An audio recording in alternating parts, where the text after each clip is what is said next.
On a quiet night, John was driving along a deserted road near the forest. Suddenly, his headlights caught a wounded deer lying on the side of the road. The poor animal was struggling to move, its leg visibly injured.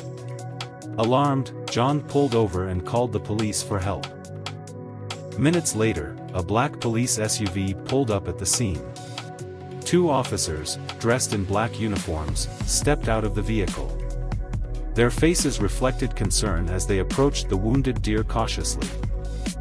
The officers knelt beside the deer and carefully examined its injuries. They noticed a deep gash on its leg, possibly caused by a sharp object. One officer radioed for assistance while the other gently patted the deer to calm it down. The officers brought out a first aid kit from their vehicle. Working quickly but gently, they cleaned the wound and wrapped it with a bandage. The deer seemed to relax slightly under their care.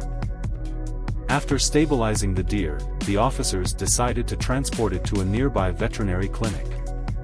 They lifted the deer carefully, ensuring not to worsen its injuries, and placed it gently in the back of their SUV. The SUV sped through the quiet streets, its sirens silent to avoid alarming the deer. Inside, the deer lay in the back, its eyes half closed. The officers exchanged determined glances, focused on reaching the veterinary clinic quickly. The police vehicle pulled up outside the veterinary clinic, where a vet was already waiting at the entrance. The officers carried the deer inside, explaining the situation to the vet. Inside the clinic, the vet worked swiftly, cleaning the wound and stitching it up.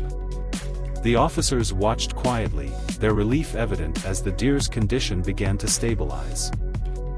After a few days of recovery, the deer was ready to return to the wild.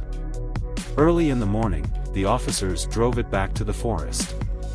With great care, they opened the cage and watched as the deer limped into the woods, turning back briefly as if to say thank you before disappearing among the trees.